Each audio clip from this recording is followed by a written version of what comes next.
Okay, the traditions and history of West High School.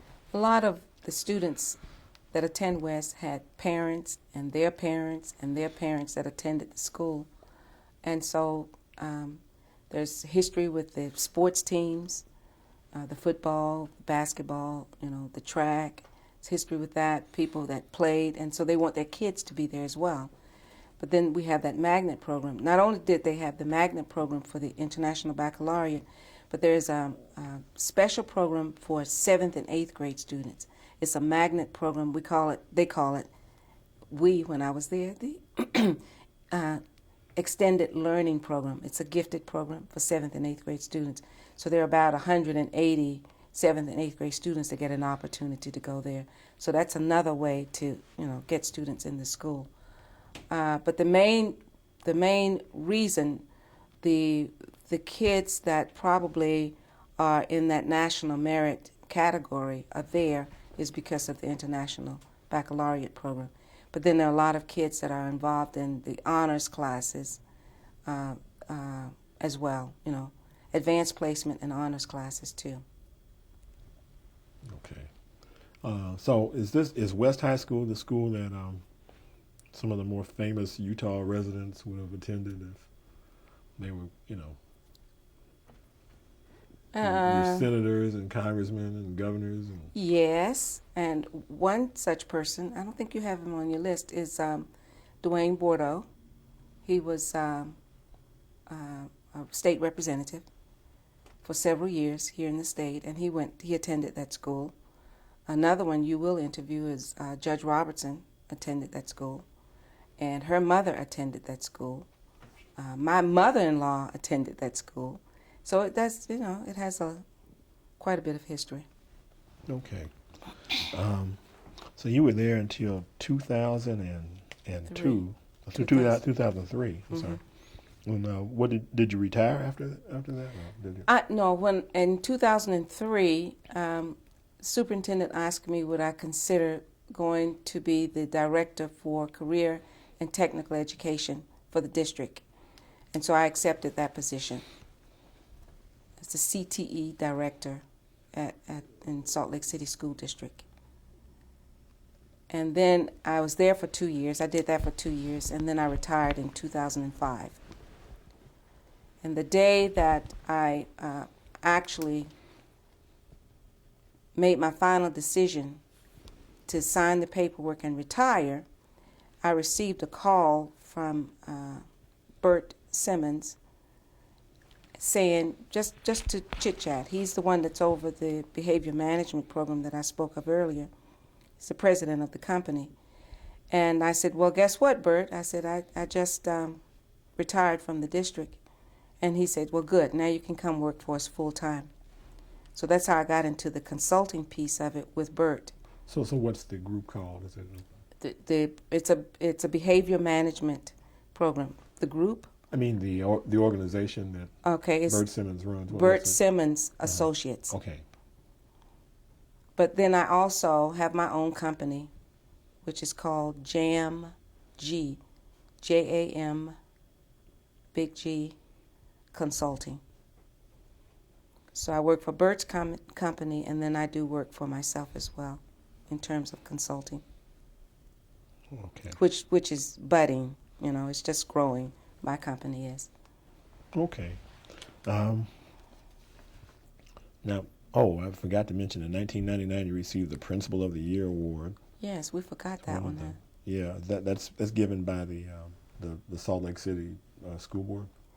The state, it's a state award. Okay. Okay, and I received that for the state. I was Utah Principal of the Year in 1999, and in line for the National Principal of the Year. Attended the conference where they announced the National Principal of the Year, but didn't get that one. But I was the State Principal of the Year. Okay.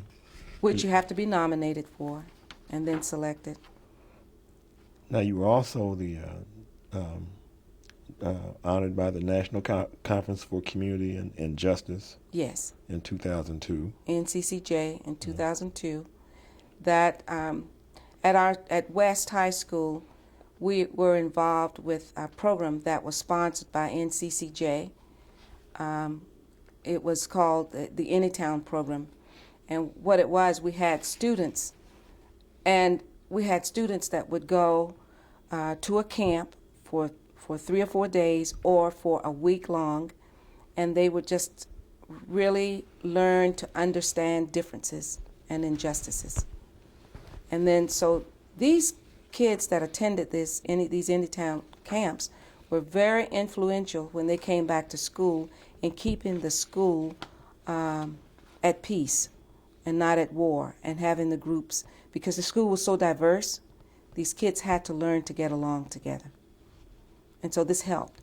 That was the Anytown program. And so I worked closely with the executive director or the president of that company to get that program at our school. Okay. Now, you also received the Rosa Parks Award from the NAACP in 2002. In 2002, yes, I did. Okay. Rosa Parks Award from the NAACP. That was quite an honor to be given an award in honor of someone like Rosa Parks. So I was very appreciative and humbled to receive that award. Okay. Now, let's see. Now, you're a charter president for the Utah Alliance of Black School Educators. Now, this must have occurred, I suppose, in the 80s Oh, or way something? back, yeah. Way back. It did. We, Okay. But when do you have a guess as when this happened? 'Cause I know all the black organizations were forming associations at one point. I'm going to say around 1986, somewhere about, we formed a chapter here. Okay. And this was after having attended the NAPSI conference. Okay. And then we formed our alliance here. And yes, I was a charter member of that group. Okay. And So affiliated with the National Association of Black School Educators. yes. Yeah. Yes. Okay.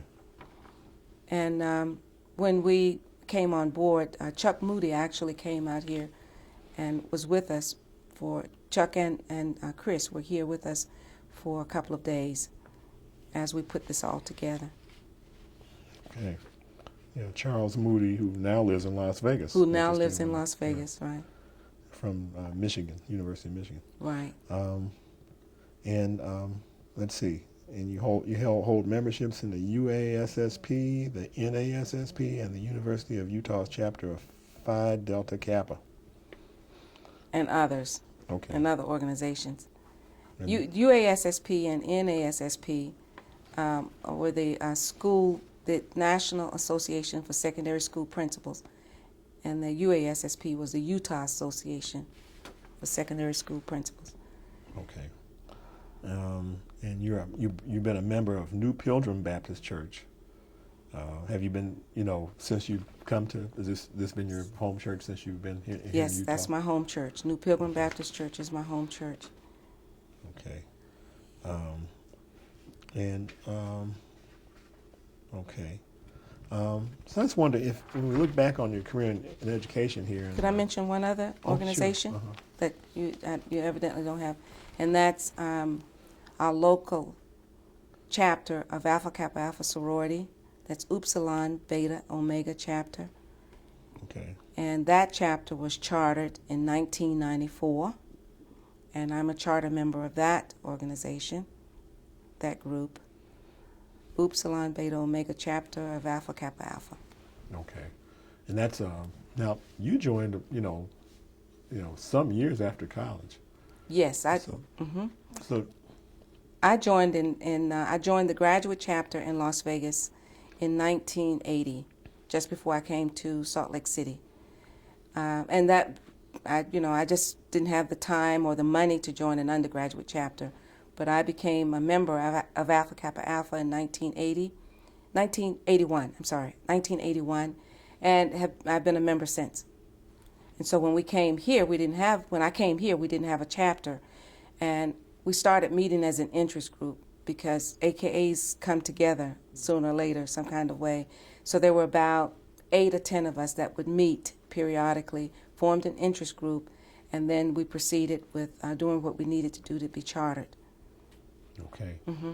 So this kind of speaks to the AKA being more than just a social organization for undergraduate college girls to Absolutely. being more of a service organization? Because I hear a lot of people say they join the grad chapters and are active, very active in Right. those chapters. Because of that focus on service and helping others. And I mean, it's really great. Right now, I'm the president of our local chapter, and we do a number of things throughout the year. Our goal this year is to, when we finish our programs, we want to have, we will have had at least 100 programs that we will have done in our community by the end of this Boule year, because this is centennial year for Alpha Kappa Alpha sorority, 100 years. So we want to do 100 programs, and we're pretty close to it. We have probably close to 70 programs that we've already put in place. And this is service for the community. That's the neat thing about it.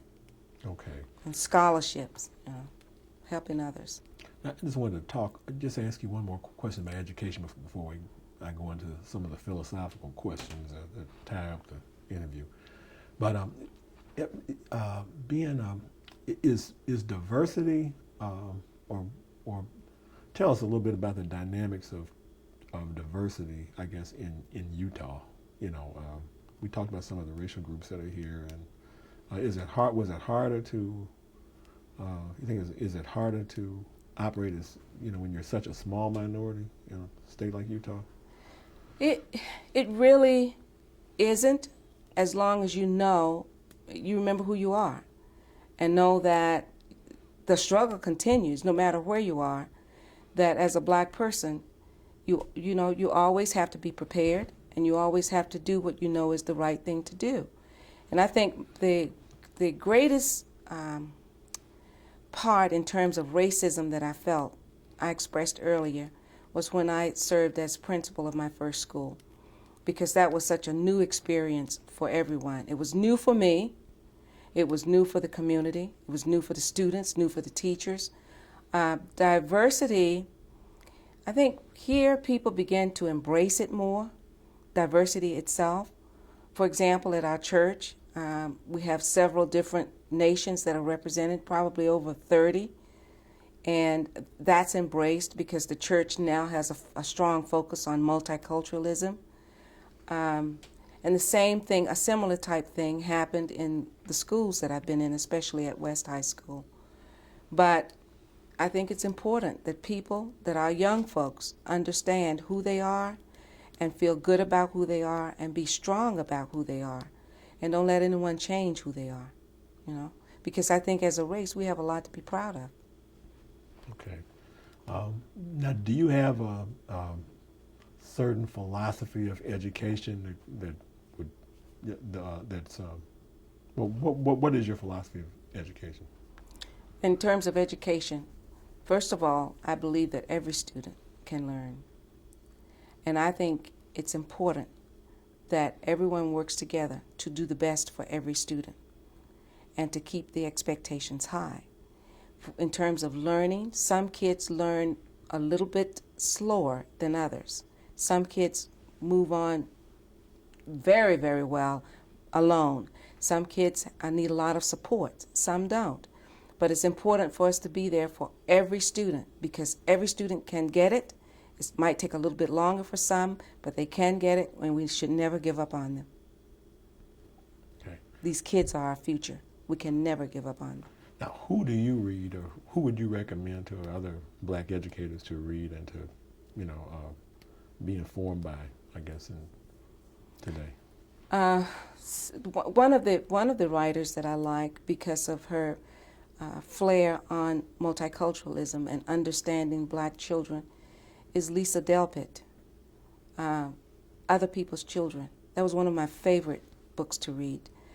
Right now, in terms of social reading, I read a lot of different things from the book club that I'm in. We're getting ready to read one of Easy Rawlins' books. You're familiar with him. I don't know. Walter Mosley's Easy Rawlins series, right? Mm-hmm. Yeah. Mm-hmm. Walter Mosley, yeah. That's right. We always ask this question. What are some of your hopes and concerns for the African American community today? My concern is that we still have kids, students, children that are not receiving what they should receive in terms of their educational foundation. It's not there. My concern is that we need to make sure we have the teachers in place, because that's where it is, in that classroom with the kids. The teachers that believe in these students, the teachers that will motivate them, that will push them to the next level. My other concern is that the parental support. Parents are very busy people, but parents have to recognize the fact that they're the most significant people in their children's lives and be there for them and be in support of what goes on at the school. I'm concerned about these children that are just being left to raise themselves without parental support, without the support of the schools, without the support of the educational system. That's a concern for me. Okay. When you look back on everything you've done to this point, what today would you? Is there any major thing that? Is there? Okay. When you look back on everything you've done to this point, is there any major thing that you would do differently if you could? What would I do differently? I probably would have completed my doctorate degree sooner. And I probably, if I had completed my doctorate degree sooner, would have maybe continued my dream at that point of becoming a school superintendent. It's not completely gone, but I think I had a little more energy and time had I done it sooner. So, okay. I mean, I'm not disappointed in what I've done, but if I were to do something differently, I would have gotten my doctorate degree sooner. Okay. Yeah. And likewise, if you look back at your career to this point, what today would you consider to be your legacy? My legacy is probably in education, coming in as the first African American principal in the state, mentoring and helping other principals to come in to the various districts. I believe that's my legacy. My legacy is working in the educational arena with children and with other school administrators. Okay. Now, tell us a little bit about your family. We talked about how you met your husband. Yes. Do you have any children? Yes. Lloyd and I have 3 kids, 3 children. I was married before, and I have a son. His name is Bevan. We have a son. His name is Bevan. And then we have 2 girls, Dwayla and Denise. And between the 3 children, we have 8 grandchildren, with the oldest one being 14 and the youngest one being 5. Okay. Now, is there anything I haven't asked you that we need to talk about before I ask my last question? I don't think so. I can't think of anything right now. Okay. Okay. So, all right. So, without any hesitation, the last question is, ma'am, it's similar to legacy, but a little different. How would you like to be remembered? I would like to be remembered as an educator, as an individual who cared about people, who cared about children, who cared about the education of the children, of every child that comes into this world, that they receive what is best for them in terms of their education. Okay. Thank you very much for sharing with us. Thank you very much for letting me share with you. Okay, ready. That's a picture of my father and my mother. My father, Elmo L. Moore, or Elmo Leonard Moore, Sr., and my mother, Delma Mae Smith Moore. And it probably was taken in the late 70s, 1970s, before he passed. Just remember the people that you meet on your way up the ladder. Because you remember on the way down, you meet those same folks. Oh, I thought you meant when they try to come up, just kick them back down. No. Okay, ready. That's a picture of me, Joyce M. Gray, and it was taken, I'm going to say 1993. Okay. Okay. That's a picture of some of my family members. Top left. Who is that at the top left? I'm not sure. Can I look? Yep. Okay, that's my Aunt Doris. That's my mother's baby sister. And next to her in the gray is my cousin Betty. Betty and I grew up like sisters. Behind her in the blue shirt in the middle, in the back, is my nephew Dominic. In the purple coat, still going from left to right, is my sister Margaret. We call her Chi Chi. Then there's one of my nieces, Vivian. My mother is on the far right. My mother's Delma Moore. And then bottom left is Valerie. Above Valerie is Linda. And then in the chair is my brother-in-law, Nathan. And then I am the woman behind the little boy. So that's Joyce behind the little boy. And then the little boy is JT. Okay, and ready. This was a national scholarship award event that I went to, and this was right after I had received the award, the scholarship award, and I'm seated next to two other recipients. Okay, next. I know it was money because I got $5,000. Oh, boy. Education pays off. Mm-hmm. Did that thing. Okay, ready. This is a picture of me standing in front of my fourth grade flutophone or recorder classes.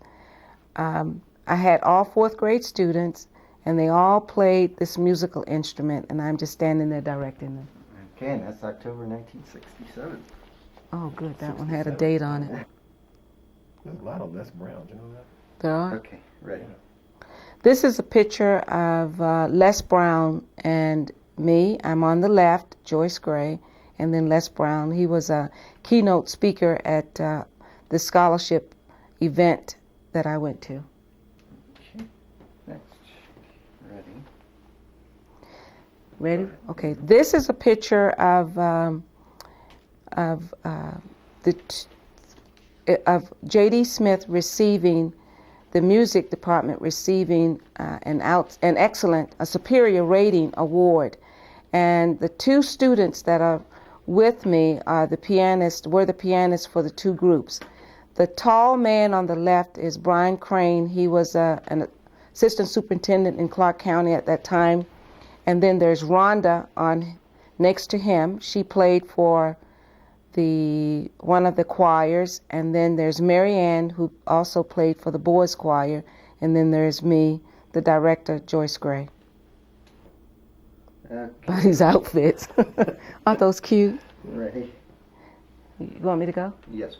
This is a picture of some of the students at West High School welcoming Janet Reno. She came to West High School and spoke to the student body. So there are the students. There's also the mayor of the city, Dee Corradini. And then next to the mayor is me, Joyce Gray. And then next to Joyce Gray is Janet Reno. The others are students. Rena's pretty tall. Oh, did you have a year? Or did we do that? The year It's in the early 90s. 1998. Okay. Let me see this one again. Sure. Okay, ready. This picture was taken in 2007. It was taken at the airport after an AKA conference. So on the left is Joyce Gray, that's me. In the middle is Dr. Cornell West, and then next to Dr. Cornell West in the pink is Francis Battle.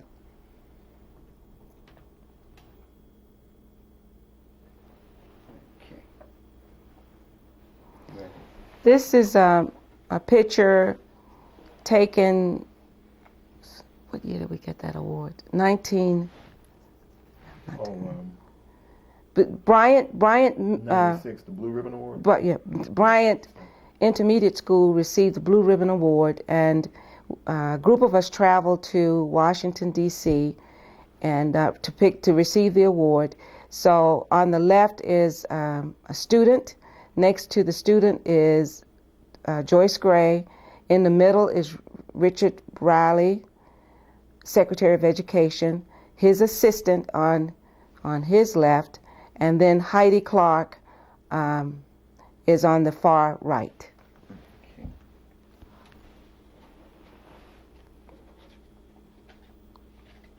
Okay, ready. This is a picture of my mother and my cousins and me. On the left is Lucretia, my cousin Lucretia, then my cousin Vaughn, then I'm in the middle, Joyce, my mother Delma Moore, and my cousin Betty in the red. And Betty is the mother of the two girls on the left. And then standing in front of my mother is one of my nephews. I can't see which one it is. One of my nephews. Leonard. That's who it is. It's Leonard. Okay, next. Okay, and ready. This is a picture of Upsilon Beta Omega chapter, some of the members of that chapter here in Salt Lake City. Upsilon Beta Omega chapter of Alpha Kappa Alpha sorority. On the left, in the back, is Natalie, then Lourdes, then Tosha, Teresa, Karen, Phyllis, Candace, and Nellie. On the front is Shauna, Joyce, Francis, and Lynette. That was taken in 2007. And ready. This is a family picture. We were at my mother's home, just sitting out on the front porch, and there's my sister in the blue in the back, my sister Margaret, my sister Patricia, my niece. Another niece, Angela. In the middle, sitting down is, who is that? Vivian. And then far left at the bottom is my son, Bevan. The others are nieces and nephews.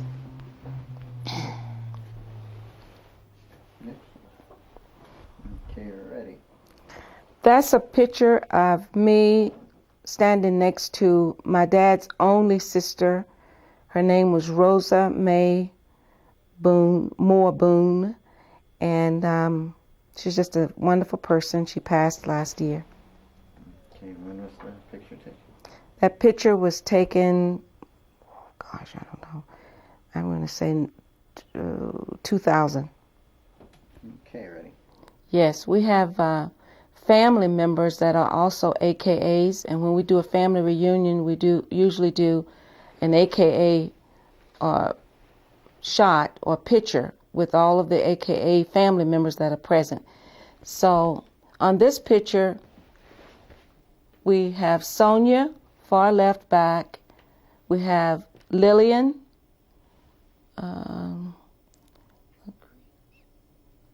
Let's see.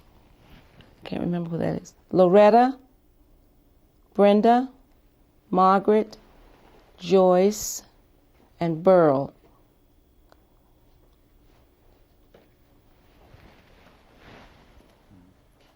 I missed one. Go ahead and mention who we missed. We missed Eartha. Eartha is in the center back in the red. Eartha. Okay, next one. And ready. Okay. This is a picture of me on graduation day when I received my doctorate.